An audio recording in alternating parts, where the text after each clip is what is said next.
딩동 100점이 예약되었습니다. 안녕하세요, 서지민 선생님입니다. 네, 갈래 특강 오늘은 무슨 갈래를 만나나요? 네, 역시 시 갈래를 만나고요. 우리 100점 예약이 된 시 유형은 바로 오늘은 화자입니다. 화자. 많이 들어봤죠? 네, 많이 들어봤는데 막상 시험에서 화자에 대해 물을 때면 자신이 없어요.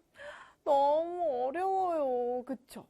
자, 그렇다면 선생님이 기출 문제와 함께 이렇게 풀어보라고 하나하나 선지들을 분석해 드리겠습니다. 지금부터 함께 할게요. 자, 첫 번째. 우리는 화자를 파악할 거예요. 화자를 잘 파악하는지 묻는 문제들이 어떻게 나오냐면 실제 학교 시험 문제에서 가져왔어요. 100% 기출 족보입니다. 하지만 사실 학교는 밝히지 않았지만 실제 학교 시험 문제 그대로 보여드리고 있습니다. 이 시의 화자에 대한 설명으로 알맞은 것은 진짜 맨날 뜨는 문제 아니에요? 그러면서 하나하나 1번부터 5번의 선지를 보면 화자가 겉으로 드러나고 있다. 화자를 직접적으로 나타내는 표현이 없다. 시인과 화자는 일치한다. 시의 화자는 자연물이다. 화자가 시의 분위기에 영향을 준다. 뭐 이러한 문제들이 자꾸 나오는데요. 와, 알아야 될 게 한두 가지가 아닌 거죠. 자, 그럼 지금 기출 족보를 가지고 하나하나 선지를 분석해보면 이와 유사한 문제들이 나왔을 때 당황하지 않고 해결할 수 있잖아요. 지금부터 하나하나 우리 선지 1번부터 봅니다. 네, 먼저 이 시의 화자에 대한 설명으로 알맞은 것은? 이라고 물었으면요. 화자가 뭔지는 알아야 이 문제에 접근은 할 수 있을 거 아니에요. 그쵸? 화자? 화자가 뭐더라? 맞아. 화자는 말하는 이야. 누구한테 말을 해주지? 나한테, 독자한테. 누가? 맞아요. 시 속에서요. 말하는 이인데요. 시인이 자신의 생각이나 느낌을 효과적으로 드러내기 위해서요. 시 속에 말하는 이를 설정합니다. 말씀 한마디 해주시죠. 어떻게 생각하십니까? 제 대리인이 대신 얘기할 겁니다. 뭐 이런 광경을 가끔 보도에서 보셨을 겁니다. 또는 제 변호인과 얘기하시죠. 네, 바로 요거예요. 시인이요. 나보다 더 내 얘기를 잘 해줄 수 있는 화자, 말하는 이를 대리인으로 설정해서 우리 독자에게 말을 해준다는 거죠. 아하, 그렇구나. 그러면 시 속에 말하는 이 화자가 겉으로 드러나고 있다는 건 뭘까? 뚜둥. 겉으로 드러나? 뭐 화자가 막 시험지를 뚫고 나올 수도 없고 뭐 겉으로 드러난다는 건 또 뭐야? 맞아요. 화자의 위치가 겉으로 드러났다는 건요. 힌트. 시를 읽으면서 나가 포함된 내, 나와 그 밖에 사람들을 통틀어서 우리, 이런 표현이 있잖아요. 그럼 무조건 동그라미 하셔야 돼요. 화자가 겉으로 드러난 시입니다. 나, 내, 우리라는 표현이 있다. 화자가 시에 겉으로 드러나 있는 시입니다. 아시겠어요? 2번. 화자를 직접적으로 나타내는 표현이 없다. 맞아요. 이렇게 화자의 위치는 나, 내, 우리를 통해서 겉으로 드러나 있기도 하지만요. 시의 분위기나 효과를 위해서 일부러 겉으로 드러내지 않기도 합니다. 그럼 화자가 드러나지 않는 경우는 어떻게 읽어야 돼요? 화자 모름 아니라 누굴까? 왜 숨겼을까? 어떤 인물일까? 이렇게 추측해 볼 수 있어야 됩니다. 자, 이렇게 화자를 묻는 문제가 나오면요. 화자의 위치를 묻는 문제가 나온다는 것. 맞아요. 화자가 겉으로 드러나 있는지 표면적으로 드러나 있지 않은지를 물어봅니다. 또 뭘 물어보냐면요. 시인과 화자의 관계를 물어봅니다. 내가 그랬잖아요. 시인이 나보다 내 얘기를 더 잘 들려줄 수 있는 화자를 대리인으로 설정한 거라고요. 선생님의 설명대로라면 시인과 화자는 일치하지 않습니다. 맞아요? 맞죠? 왜? 대신 내세운 인물이라면서요. 그러니까 일치하지 않죠. 그러나 일치하는 경우도 있습니다. 어떨 때? 내가 내 얘기를 할 때는요. 내 목소리를 내는 게 가장 효과적이에요. 그렇잖아요. 내 마음속 고민을 털어놓을 때 누군가의 입을 통해서 전달하는 것보다 내 가장 솔직한 목소리를 전할 수 있는 건 나거든요. 내 마음을 고백할 때는 내가 얘기하는 게 가장 편해요. 시인도 마찬가지입니다. 굳이 화자를 내세우기보다 시인이 직접 얘기하는 게 가장 편할 때가 있어요. 그런 시를 고백적인 시라고 하거든요. 윤동주 시인 같은 경우는 고백적인 시를 굉장히 많이 썼죠. 이런 경우에는 시인과 화자가 일치하는 경우가 많습니다. 그러면 어떻게 알아야 돼요? 시인과 화자의 관계는 어떻다고 봐야 돼요? 일단 기본적으로 일치하지 않다. 대부분 일치하지 않다. 하지만 고백적인 시 같은 경우에는 시인 자신을 화자로 내세워서 시인과 화자가 일치하는 경우도 있다라고 봐야 됩니다. 아셨어요? 네. 자, 4번. 시의 화자는 자연물이다. 에? 말하는 이는 항상 사람인 거 아니에요? 아니에요. 화자가 사물인 경우도 있습니다. 자연물의 입장이 돼서요. 귀뚜라미가 말을 해. 귀뚜라미가 말하는 이야. 이렇게 자연물의 입장에서 상상력을 펼치며 들려주는 시들도 있습니다. 꼭 화자는 사람일 필요 없습니다. 5번. 화자가 시의 분위기에 영향을 준다. 이렇게 화자 설정의 효과나 영향을 묻는 선택지도 많이 나오는데요. 누가 말하는지에 따라서 작품의 분위기가 확 달라지기 때문입니다. 그렇잖아요. 똑같은 얘기도 야, 제가 말하면 진짜 재밌지 않냐? 그쵸? 똑같은 내용인데도 똑같은 교과서도요. 그 국어 시간에는 선생님이 자, 3쪽을 우리 한번 선영이가 읽어볼까? 우리 4쪽은 우리 한번 지우가 읽어볼까? 이렇게 한 번씩 국어 교과서 읽기를 좀 시키시죠. 그러면 어쩌면 똑같은 내용인데 누가 읽느냐에 따라 그렇게 느낌이 다릅니까? 맞아요. 화자도요. 누가 말하느냐에 따라서 작품의 분위기가 확 달라집니다. 와, 되게 어려운 문제 같았는데 화자의 위치나 화자와 시인의 관계 그리고 이런 화자의 영향까지 따져보고 나니 이런 화자와 관련된 문제들 어렵지 않게 이제 쉽게 해결할 수 있을 것만 같은 그런 왠지 모를 자신감 생기잖아요. 네, 100점 예약된 거 맞네요. 자, 그러면 우리 100% 기출 적용해 볼게요. 윤동주의 새로운 길이라는 시입니다. 내를 건너서 숲으로, 고개를 넘어서 마을로, 어제도 가고 오늘도 갈 나의 길, 새로운 길. 자, 우리는 화자를 중점적으로 문제를 풀고 있습니다.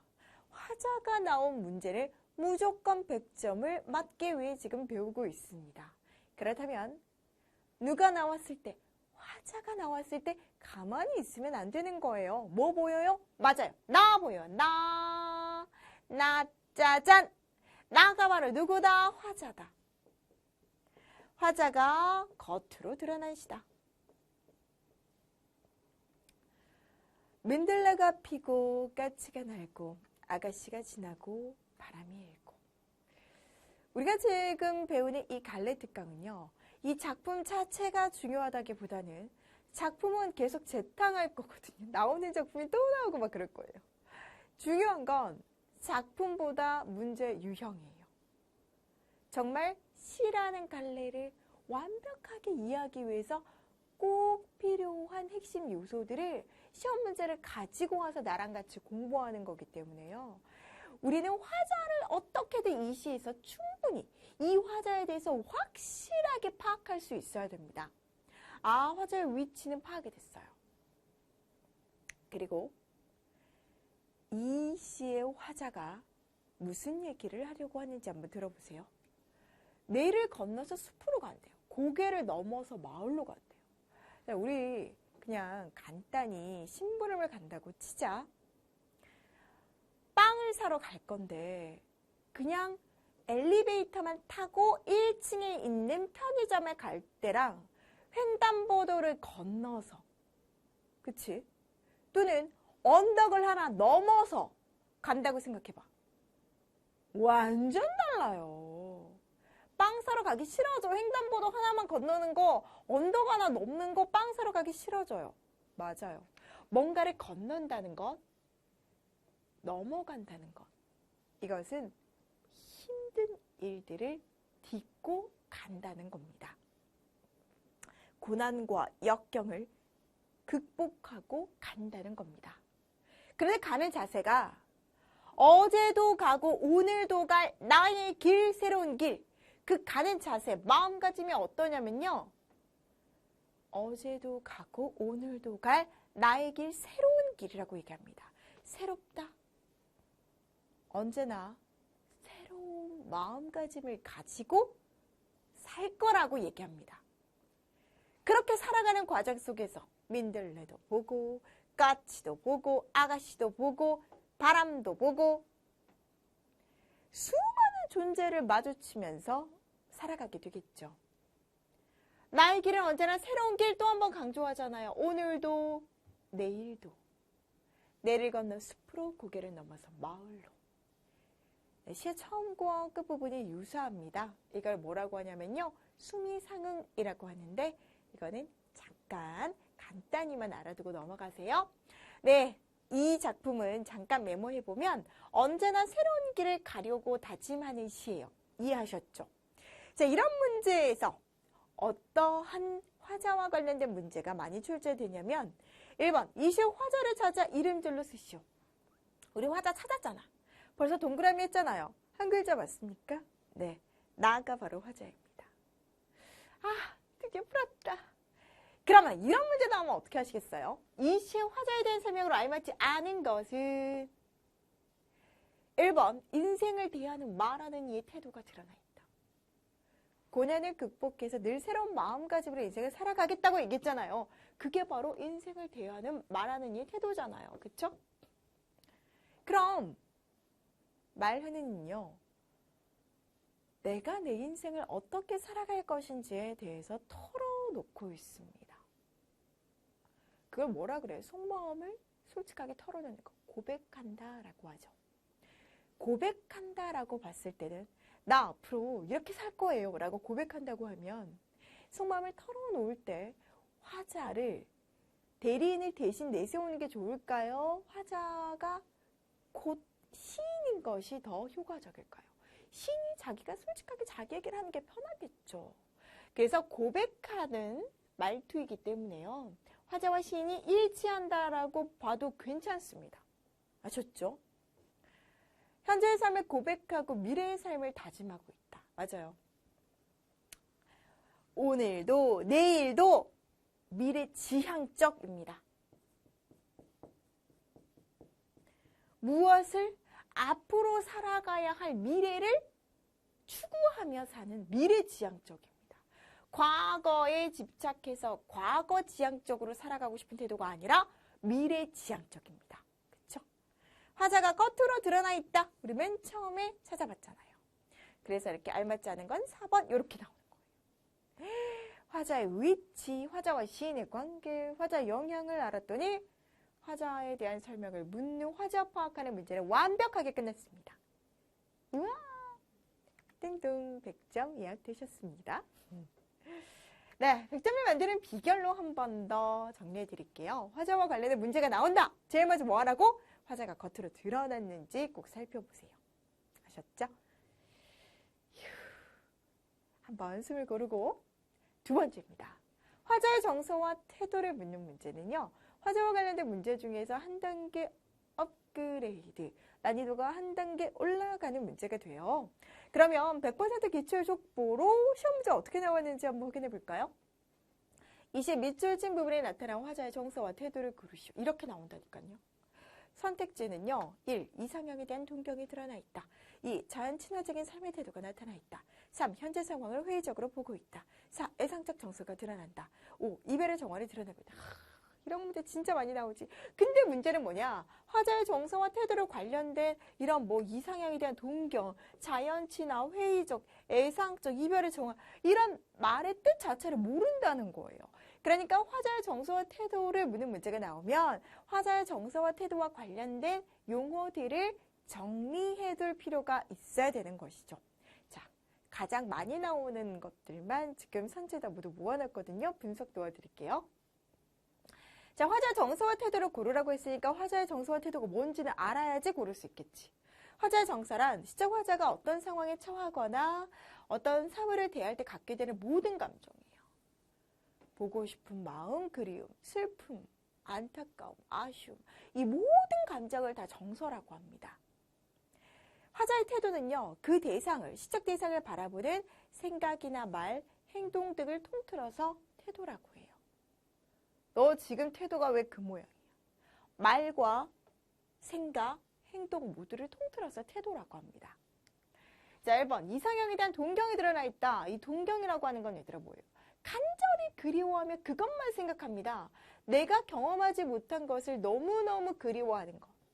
이상향이 뭐예요? 내가 저기 가면 진짜 행복하게 살 수 있는데. 낙원이라고 하잖아요. 거기를 너무너무 간절히 가고 싶어 하는 마음을 동경이라고 하는 거예요. 2번 자연 친화적인 삶의 태도가 나타나 있다. 친화가 무슨 뜻이야? 사이좋게 어울린다는 뜻입니다. 그런 자연 친화는 뭐예요? 자연을 친구처럼 자연 속에서 자연의 일부가 되어 살아가는 삶의 태도를 자연 친화라고 하는 거예요. 현재 상황을 회의적으로 보고 있다. 얘들아 회의적이라는 거 무슨 뜻이야? 좀 아닌데 의심을 하는 것. 확신을 갖지 못하고 의심이 되는 걸 회의적이라고 합니다. 애상적 정서가 드러난다. 애상적은요. 뭔가 안타까움, 슬픔 이런 것들이에요. 진짜 많이 나오죠. 애상적이라는 단어가 제일 많이 나오고 아이들이 가장 어려워하는 단어입니다. 이별의 정환을 드러내고 있다. 얘들의 이별의 정환은 뭐야? 이별을 통한 슬픔의 마음, 한이 된 마음이라고 생각하시면 돼요. 자, 그러면 우리 이제 100% 기출 적용을 할 작품입니다. 기영도의 엄마 걱정이죠. 열무 30단을 읽고 시장에 간 우리 엄마. 안 오시네. 해는 시든 시오래. 나는 찬밥처럼 방에 담겨 아무리 천천히 숙제를 해도 엄마 안 오시네. 배추잎 같은 발소리 타박타박. 안 들리네. 어둡고 무서워. 지금 이 시 속의 화자가 무슨 정서를 가지고 있는지 알려면요. 어떤 처지에 있는지를 파악해야 돼요. 엄마가 일하러 나가셨고 늦게까지 오지 않는 상황입니다. 그런 상황에서 아무리 천천히 숙제를 해도 엄마가 안 오세요. 엄마를 애타게 기다리는데. 엄마가 밖에서 일을 하고 지친 몸으로 들어오는 이 배추잎 같은 발소리도 안 들려요. 그러다 보니까 화자의 감정이 어떻다고 얘기해요? 직접적으로 정서를 표현하고 있습니다. 무섭다라고 얘기합니다. 날이 늦었잖아요. 어두워졌잖아요. 그래서 무섭다라고 얘기합니다. 금간 창틈으로 고요히 빗소리. 안 그래도 어둡고 무서운데 빗소리까지 내리니 감정이 더 고조되겠죠? 그러다가 빈 방에 혼자 엎드려 결국에는 감정의 최고조를 찍어요. 우리 슬픔이 극에 다르면 눈물 나잖아요. 드디어 훌쩍거립니다. 아주 먼 옛날. 지금도 내 눈시울을 뜨겁게 하냐. 그러면 그 어린 시절이 지금 아주 먼 옛날이면 시의 화자는 지금 어른이 되었네요. 그럼 어른이 되어서 이 시절의 기억을 떠올렸을 때 어떤 마음이냐. 아직도 내 눈시울을 뜨겁게 한대요. 지금도 그 마음이 그대로 전해진대요. 그 시절 내 유년의 외모. 힘들고 외로웠던 어린 시절의 기억을 표현한 시입니다. 자, 그럼 우리 문제 한번 풀어볼까요? 1번 말하는 일 상황과 장소에 대한 설명으로 알맞지 않은 것을 고르라고 했습니다. 말하는 일은 엄마가 돌아오지 않자 무서워서 울었습니다. 훌쩍거렸어요. 2번 어린 시절에 엄마를 기다리며 느낀 외로움과 두려움입니다. 네, 전해집니다. 3번 창밖의 빗소리는 화자의 정서를 더 고조시키죠. 영향을 주고 있습니다. 4번 훌쩍거리는 부분에서 화자의 정서가 절적, 최고조에 이르고 있습니다. 5번 어른이 된 화자는 유년 시절을 회상하면 그때는 힘들었는데 지금은 아무렇지도 않아요. 아니죠. 지금도 내 눈시울을 뜨겁게 한다고 했으니까요. 담담하다라고 볼 수 없네요. 그래서 정답이 5번입니다. 이렇게 고르는 거예요. 화자의 정서와 태도를 묻는 문제는 2번 화자의 정서가 직접적으로 드러난 부분을 찾아 쓰시오. 이런 문제도 정말 많이 나옵니다. 아까 이미 찾아봤죠? 어떻다고 했어요? 어둡고 무서워, 무섭다고 했습니다. 직접적으로 찾아 쓰라고 했으니까 무서워라고 써주셔야 됩니다. 네, 뜨등 100점을 만드는 비결 뭔가요? 화자의 정서와 태도를 묻는 문제가 나오면 화자가 지금 어떤 처지와 상황에 있는지를 먼저 파악해라.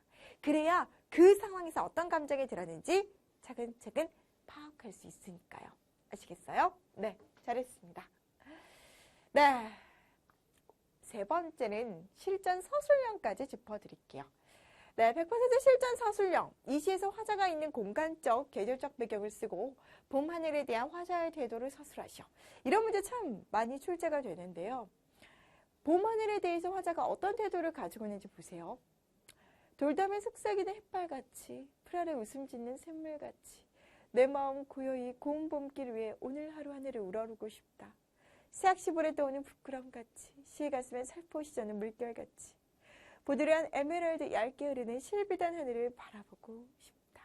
지금 화자는 어디에 있습니까? 언제 어디에 있습니까? 봄의 길 위에 있습니다. 이 봄길에요. 공간적 배경, 계절적 배경이 모두 다 들어있습니다. 그러면 이 봄길 위에서 뭐 하고 싶대요? 오늘 하루 하늘을 우러르고 싶대요. 실비단 하늘을 바라보고 싶대요. 이게 화자가 하고 싶은 일입니다. 아시겠어요? 네, 그러면 이렇게 써주시면 됩니다. 봄길 위에 서 있는 화자가요. 뭐 하고 싶대요? 하늘을 우러르고 싶고 하늘을 바라보고 싶대요. 그렇다는 얘기는 이 봄하늘이 화자가 너무너무너무너무 원하는 대상, 간절히 바라는 대상이지 이거 우리 선제에서 파악했잖아. 동경의 대상입니다. 그래서 봄 하늘에 대한 동경의 마음을 표현하고 있다라고 써주시면 됩니다. 봄길이라고 공간적 배경, 계절적 배경을 드러내는 표현 따로 써주시고요. 봄길 위에 서 있는 화자는 봄 하늘에 대한 동경의 마음을 표현하고 있다. 이게 바로 이 시의 주제예요. 봄 하늘에 대한 동경. 아셨죠? 네, 100점을 만드는 개념 하나, 너희들이 채워갈 공간입니다. 오늘 너희들이 배운 화자를 파악하는 문제, 그리고 화자의 정서와 태도를 파악하는 문제. 시를 만날 때는 화자에 대해서 절대 잊지 마세요. 네, 오늘 정말 잘하셨고요. 띵동 100점 예약이 되셨습니다. 자, 오늘 갈래특강 시 유형에서 화자 만나봤습니다. 마지막으로 복습 철저하게 해주시고요. 선생님도 다음 시간에 100점을 예약하는 띵동 소리로 함께 할게요. 오늘 정말 잘하셨습니다. 사랑해 얘들아.